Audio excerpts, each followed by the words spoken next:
Namaste. We're going to ask questions about Shivaratri, and let's see what answers we can listen to. Namaste, Swamiji. We were wondering if you could explain to us in your own words the significance of Maha Shivaratri and how many years have you been celebrating it? Oh, first of all, I've been celebrating Shivaratri since at least 42 years. And Shivaratri is the night of Shiva. And it comes on the union between the 13th day and the 14th day in the Krishna Paksha, in the dark fortnight in the month of Magh.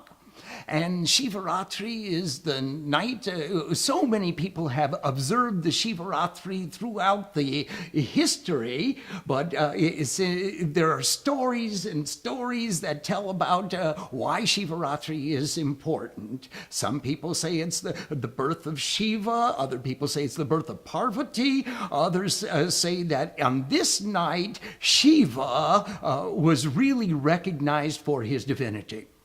There's an off-color story that I'd like to share. And, you know, after Sati Devi left her body, Shiva was quite mad. He was quite anxious about what he was going to do with his life, and he was really naked. And in this naked, crazy state of mind, he wandered from place to place, and one day he came to a village of Brahmins. There were a number of young ladies standing at the well drawing water, and Shiva said, please, would you give me some water? The ladies turned around and they looked at this naked ascetic standing there. They screamed, they shouted, and they dropped their buckets. They ran back into the village.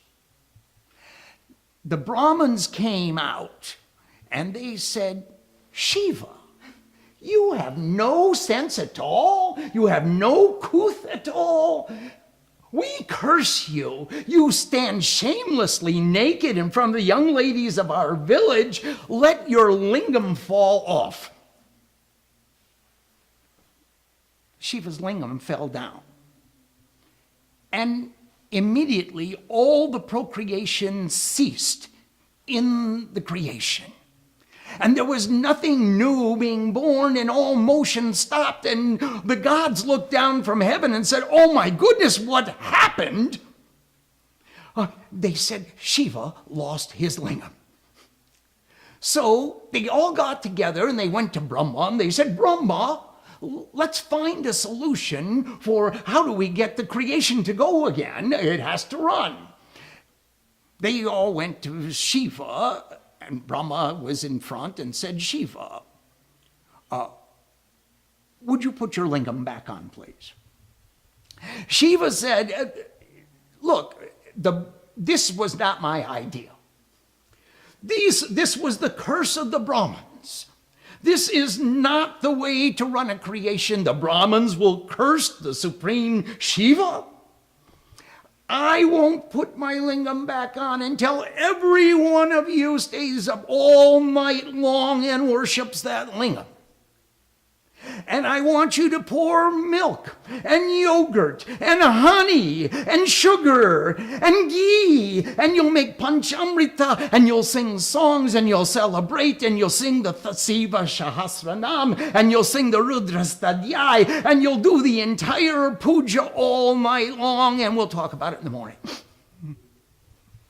So the gods and the rishis and the Brahmins all agreed that we're going to celebrate the night of Shiva. And they all stayed up all night long fasting and singing songs and worshiping at the 4 times of prayer throughout the night. And in the morning, Shiva was pleased and he blessed them, and that was the origin of Shivaratri.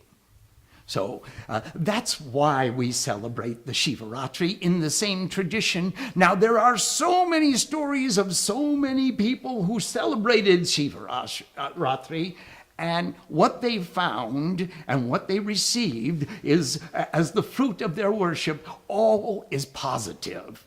So we invite everybody to celebrate Shivaratri with us. So when Sati passed away, Shiva kind of went into a madness, but he's the consciousness of infinite goodness. What's represented by the consciousness of infinite goodness being? Totally intoxicated with love for his unmanifest partner. The consciousness of infinite goodness perceives infinitely. But when he has a partner, Maya, Prakriti, nature, then he perceives the finite.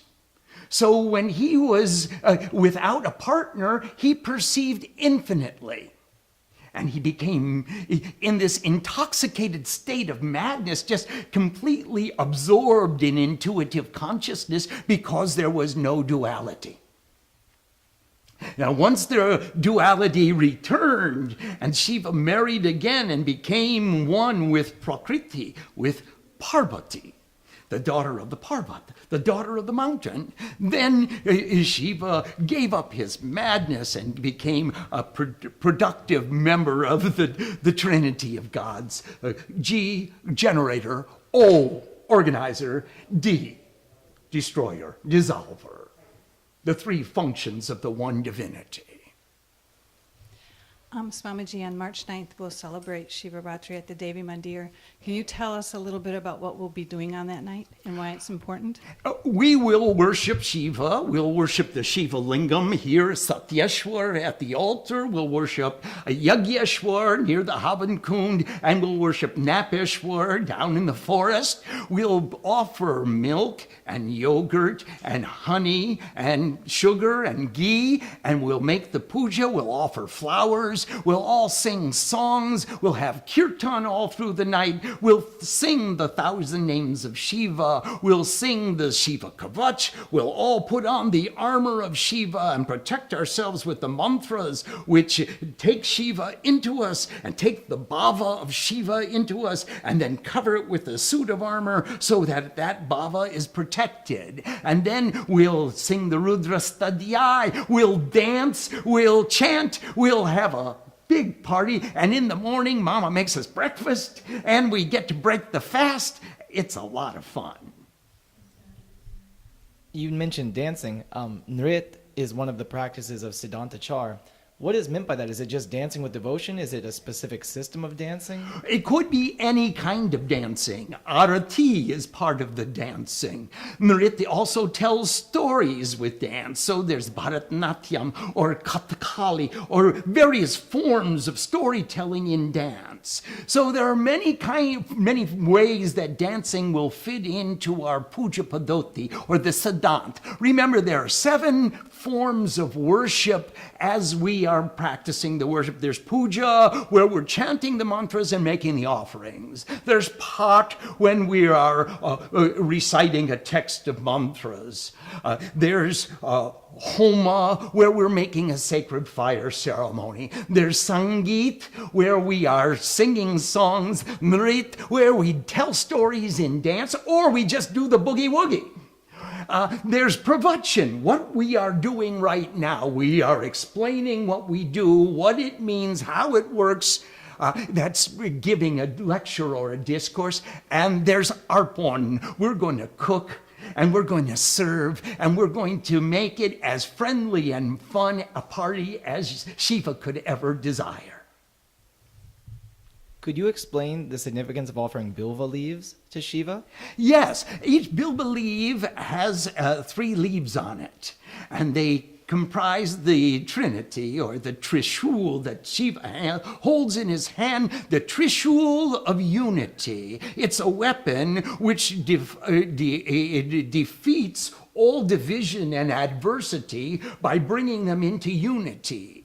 So that's how the Trishul works. It is the weapon that Shiva holds in his hand as a symbol of all the unity of the threes. A, U, Ma, Aim, Rim, Klim, Brahma, Vishnu, Shiva, generator, organizer, destroyer, all the threes are coming into harmony in the Trishul of Shiva. Om Sam Saraswati Namaha. Namaste.